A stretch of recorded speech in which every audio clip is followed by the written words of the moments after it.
Maybach music. Can anybody out there hear me? Hear me? 'Cause I just wanna... Hello dear student, how are you? I am Arvind R. Now welcome to you in my online platform. आज हम कुछ और अच्छे numerical discuss करेंगे Coulomb's law पे। पिछली class में हमने कुछ क्वेश्चन सॉल्व करे थे, उसके आगे चलेंगे आज। तो फटाफट से वीडियो को लाइक करें, शेयर करें और अगर चैनल को सब्सक्राइब नहीं किया है तो चैनल को सब्सक्राइब करें। तो हम स्टार्टिंग करते हैं आज के पहले एग्जांपल से। पहला एग्जांपल हमारा क्या है? Calculate the ratio of electrostatic force. Calculate the ratio of electrostatic force Fe and gravitational force Fg for पहला electron and electron, second proton and proton and third electron and proton pair. ये आपके पास question है, NCERT का example है। ये क्या है हिंदी में अगर हम कहें तो स्थिर वैद्युत बल Fe एवं गुरुत्वाकर्षण बल Fg के मध्य, Fe एवं Fg के मध्य बलों का अनुपात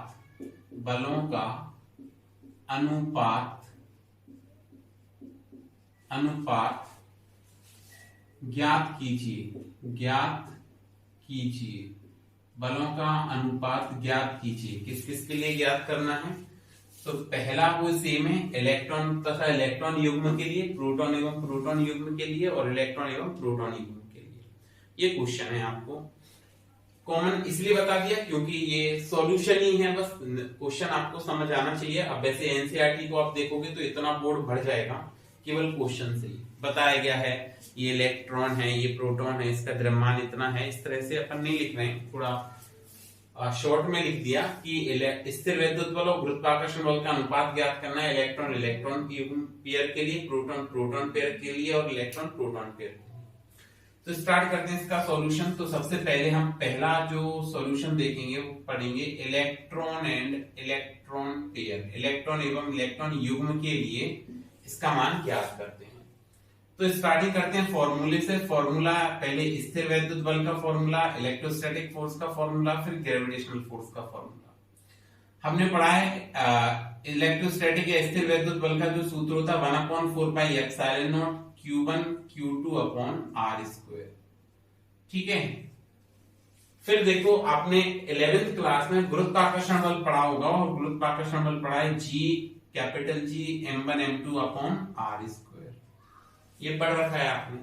अब आप देखें कि ये R² से ये वाला R² कैंसिल आउट हो जाएगा, R² से R² कट गया। तो आपके पास फर्दर ये जो वैल्यू है वो केवल इतनी रह गई 1/4πε0 into Q1 Q2 upon capital G और ये जाएगा क्या m1 m2। ठीक है। अच्छा, अब अगर आप इसको सॉल्व करें तो ये बनेगा क्या? Fe upon Fg is equal to 1/4πε0 आपको पता है 9 इंटू 10⁹ होता है इंटू Q1 का मतलब क्या? इलेक्ट्रॉन का आवेश, और इलेक्ट्रॉन का आवेश हमने पढ़ा है 1.6 10⁻19 1.6 इंटू 10⁻19। दूसरा भी इलेक्ट्रॉन है तो सेम चार्ज होगा 1.6 10⁻19। ये दोनों वैल्यू रखनी है आपने। कैपिटल G होता है 6.67 इंटू 10⁻11 आपने पढ़ रखा है ये। इसके बाद अगर हम बात करें तो मास ऑफ इलेक्ट्रॉन का द्रव्यमान जो होता है 9.1 10⁻31 kg। कितना होता है? 9.1 इंटू 10⁻31 kg। दूसरा भी इलेक्ट्रॉन है तो ये भी सेम 9.1 इंटू 10⁻31 kg। अब हम स्टार्ट करते हैं, इसको सिंप्लीफाई करना स्टार्ट करेंगे। तो सिंप्लीफाई करेंगे तो देखो प्लस के 9 से ये माइनस का 19 कैंसिल हुआ तो माइनस का 10 रह गया। ठीक है। अब आप देखिए माइनस का 19 और माइनस का 10 माइनस का 29 बन गया। 29 से एक माइनस का 31 कैंसिल किया तो 10 की पावर -2 रह गया। अप्रोक्सीमेट कैलकुलेशन करने के लिए, लगभग इसकी वैल्यू कैलकुलेट करने के लिए हम यहाँ पे अप्रोक्सीमेट अगर कैलकुलेशन करते भी हैं तो ये चलो 9 इंटू 1.6 और 1.6 किसी से कैंसिल नहीं हो रहा है तो आप मल्टीप्लाई करेंगे तो 2.56 आ जाएगा अपॉन, ये देखो ये आ जाएगा 6.67 इंटू, अब आपको क्या करना है 9.1 इंटू 9.1 करना है। तो अगर आप 9.1 इंटू, या आप ऐसा भी कर सकते हैं कि 9 से 9 को कैंसिल कर दें, ऐसा भी कर सकते हैं अप्रोक्सीमेट कैलकुलेशन के लिए। बट अगर हम इसको सॉल्व करें तो ये मल्टीप्लाई हो जाएगा तो 1 का स्क्वायर होगा 1 और 18 8 का जाएगा 81 और 82 और ये 2 के बाद है तो 82.81 और 31 और 32 और 10 42 और 44 बन जाएगा माइनस के साथ, ठीक है, इतना बन जाएगा 44 क्योंकि ये 32 और 10 42 और 2 माइनस का 44 बनेगा। अब हमको इसको आगे फर्दर प्रोसीड करना है तो आप अगर इसको फर्दर सॉल्व करेंगे तो ये बनेगा FE upon FG is equal to, देखिए 4 आ जाएगा ये, ठीक है, और 50 5 आ गया 18 5 23 तो 23.04 बनेगा ये अपॉन में ये क्या जाएगा 6.67 इंटू 82.81, ठीक है, ये बन जाएगा।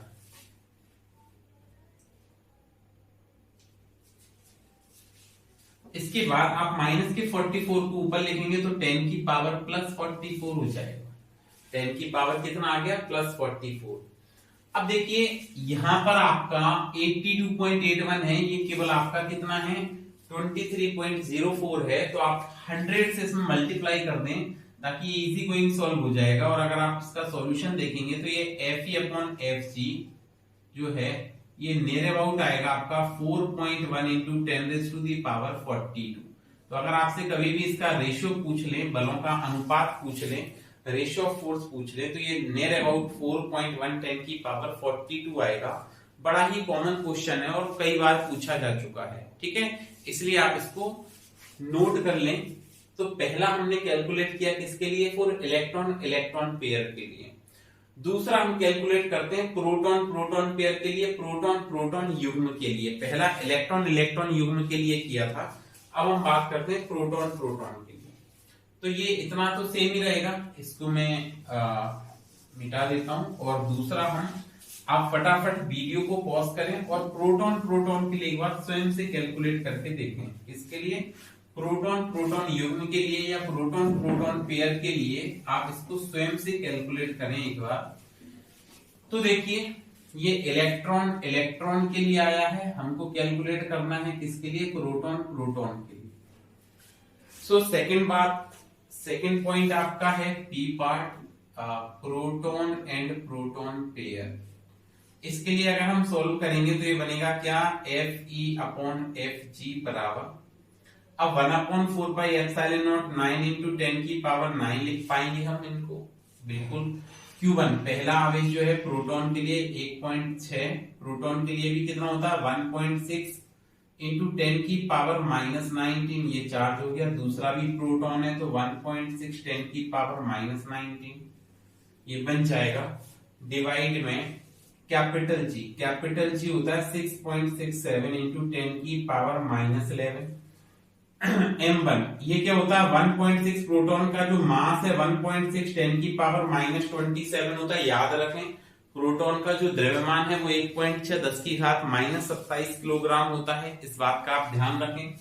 दूसरा भी प्रोटॉन के लिए है तो ये आ जाएगा आपका 1.6 इंटू 10 की पावर -27।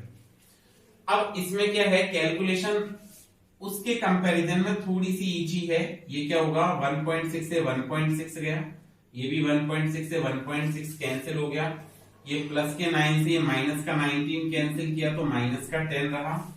मतलब आपकी ओवरऑल वैल्यू क्या रह गई 9, और यहाँ पे -10 और -19 माइनस का 29 आ जाएगा अपॉन इसको हमने सॉल्व करके 6.67 लिखा और ये आ जाएगा माइनस इंटू -11 इंटू -27 इंटू -27।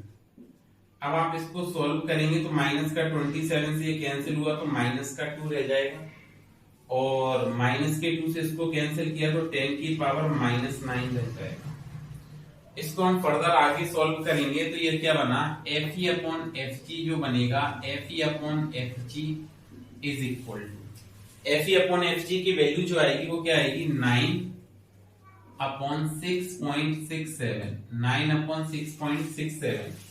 अब देखिए -27 और -7 कितना हो जाएगा, माइनस का 36 हो जाएगा। इसको ऊपर रेज करेंगे तो प्लस का 36 आ गया, ठीक है। डिवाइड लगाएंगे तो ये जाएगा अप्रोक्सीमेट 1.3, अप्रोक्सीमेट लगभग। ये जो आपकी कैलकुलेशन है Fe बाय Fg की तो आएगा Fe upon Fg is nearly equal to क्या बनेगा 1.3 इंटू 10 की पावर 36।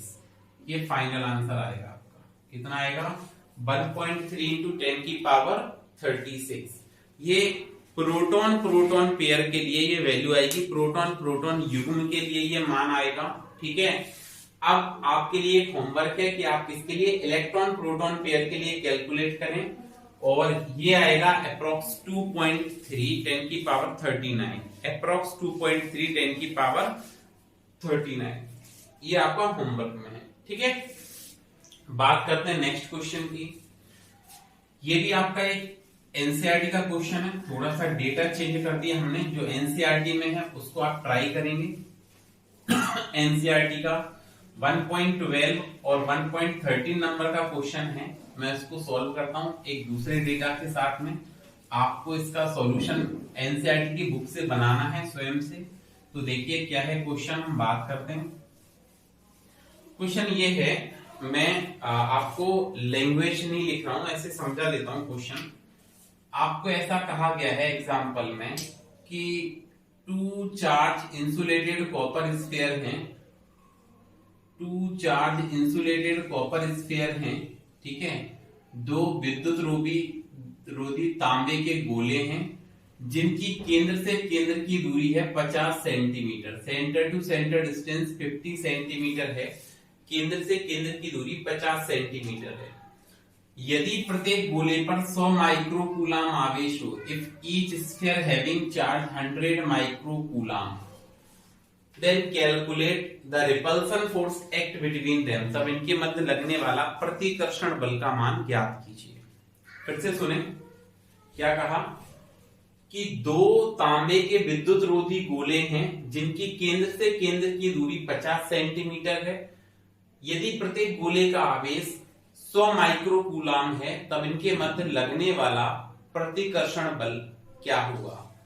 क्या कहा गया है, if 2 charge insulated copper sphere having their centre to centre distance is 50 centimetre, if each sphere having the charge 100 microcoulomb, then calculate the repulsion force act between the sphere।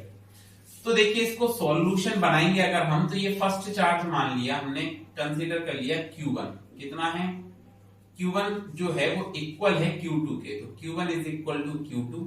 ये पहली बात कर रहे हैं हम A पॉइंट, और ये आपको 100 माइक्रोकूलाम है तो इसको कन्वर्ट करेंगे तो यह जाएगा 100 इंटू 10 की पावर -6 कूलाम।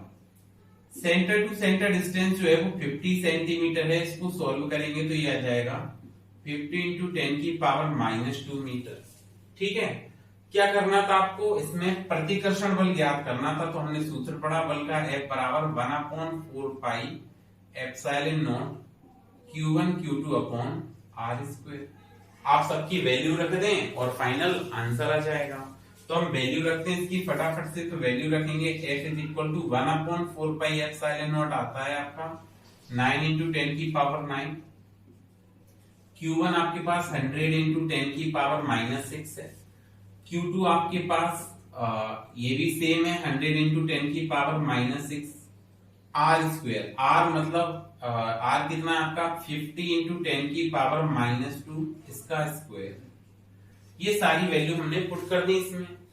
अब आप सॉल्व करेंगे तो देखिए ये 1 2 3 4 इससे ये कैंसिल किया तो 10 की पावर -2, ठीक है।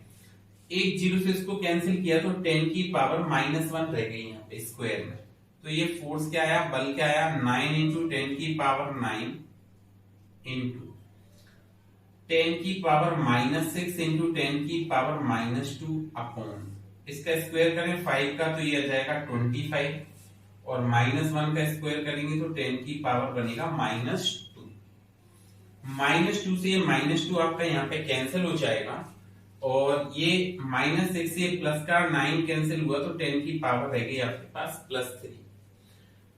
अब देखिए आगे अगर हम कहें कि ये फोर्स कितना आएगा तो ये आ जाएगा F इक्वल टू 9 इंटू 1000, 10 की पावर 3 को 1000 लिख दिया अपॉन में 25, तो 40 टाइम्स कैंसिल हो जाएगा तो ये बनेगा 360 न्यूटन। जो बल आ गया दोनों के बीच में वो कितना आ गया, 360 न्यूटन। या आप इसको फर्दर सॉल्व करें तो आप ऐसे भी लिख सकते हैं कि 3.6, यहां डेसिमल मान ले 2 शिफ्ट कर दिया, 3.6 10 की पावर 2 न्यूटन, एक ही बात है, ठीक है, समझ पा रहे हैं। अब देखिए सेकंड पार्ट में, यहां तक तो ये बेसिक क्वेश्चन बना रहा, इसके एक सेकंड पार्ट है, उसमें क्या कहा गया है, if each charge is double and separation between them is half then calculate the force. क्या कहा है, if each charge is double, each charge is double, if each charge is double and separation between them is half, then calculate force, then calculate force। क्या कहा गया है कि यदि प्रत्येक आवेश को दोगुना और उनके बीच की दूरी आधी कर दी जाए, क्या कहा है, यदि प्रत्येक आवेश को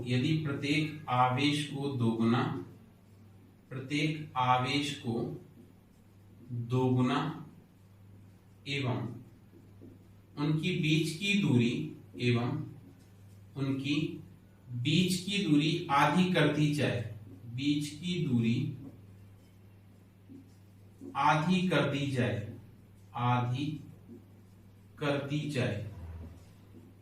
आधी कर दी जाए तब बल क्या होगा, तब बल ज्ञात कीजिए, ठीक है। प्रत्येक आवेश को दोगुना कर रहे हैं और बीच की दूरी आधी कर रहे हैं, तब बल का मान ज्ञात करना है।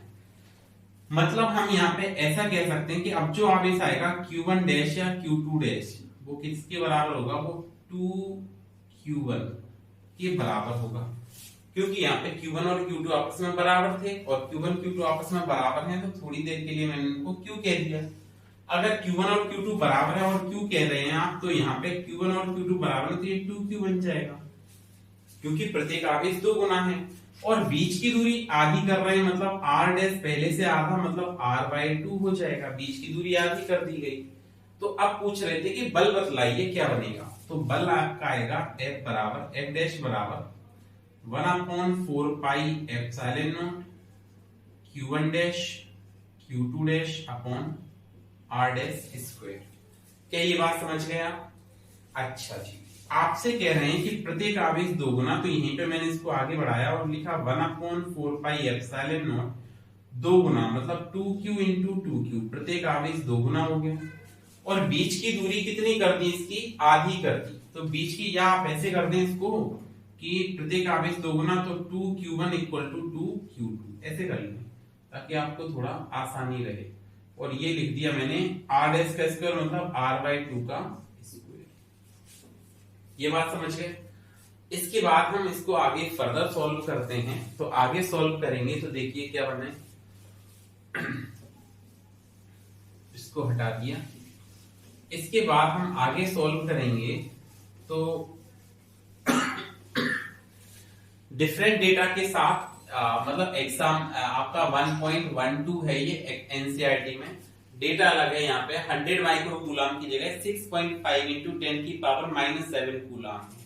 ठीक है, अब देखिए तो इसको हमने सोल्व किया तो F dash is equal to क्या बना ये 1/4 pi epsilon naught 1/4 pi epsilon naught into ये आ जाएगा 4q1 q2 अपॉन ये 2 दूनी 4 4q1 q2 अपॉन r/2 का स्क्वायर, तो ये आ जाएगा r²/4। ये 4 ऊपर लिखा तो ये बना 1/4 pi epsilon not 4q1 q2 upon r², और ये तीसरे बटे से हमने ऊपर लिख दिया। तो फाइनली ये सॉल्यूशन क्या बना आपका f डैश बराबर ये 4 और 4 का मल्टीप्लाई 16, तो 16 into 1/4 pi epsilon naught into q1 q2 upon r²। और आपको पता होगा अभी हमने यही तो सॉल्व करके ये कैलकुलेट किया 360। तो इसका मतलब है कि आपका f डैश जो आएगा वो आएगा 16। अगर आपने पुराना क्वेश्चन नोट किया है तो आपने देखा होगा कि अभी हमने यही तो सॉल्व किया था 1/4 pi epsilon not q1 q2 upon r², और इसकी वैल्यू आपको क्या मिली, वैल्यू मिली आपको 3.6 इंटू 10 की पावर 2। ये जो है इतना, इसकी वैल्यू क्या आई थी हमारे पास 3.6 इंटू 10 की पावर 2।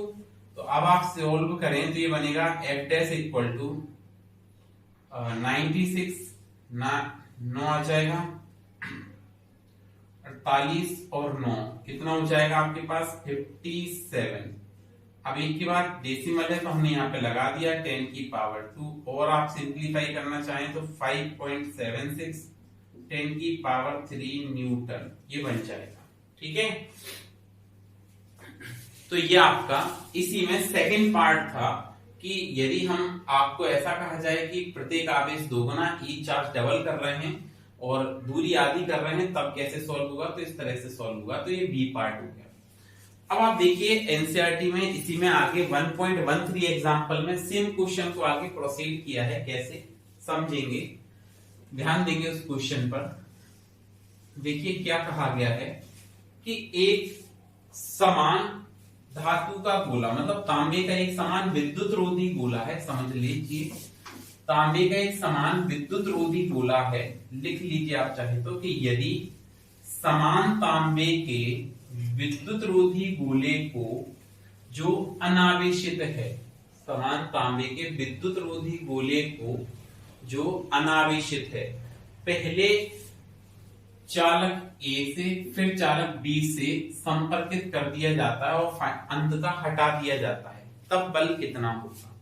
इंग्लिश में सुने, इफ सिमिलर कॉपर स्फीयर या if a copper sphere of same size as that of A and B is first touched with sphere A, then touched with sphere B, to uncharged sphere, a third uncharged sphere C, first touched with sphere A, then touched with sphere B, and finally removed. Then calculate the force of repulsion between them. तब इनके मध्य प्रतिकर्षण बल कितना कार्य करेगा, ऐसा कहा गया। ये सी पार्ट है इस क्वेश्चन का। तो देखिए एक सेम स्फीयर लाए हम, सी पार्ट में एक सेम स्फीयर है सी, वो सेम साइज है ए और बी के।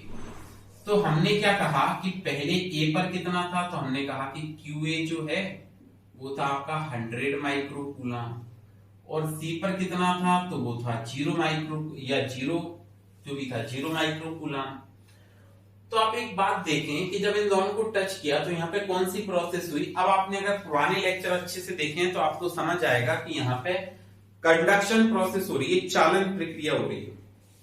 और चालन में क्या होगा कि आवेश का प्रवाह उच्च विभव वाले चालक से निम्न विभव वाले चालक की ओर होगा, और कब तक होगा, जब तक कि दोनों का विभव समान ना हो जाए।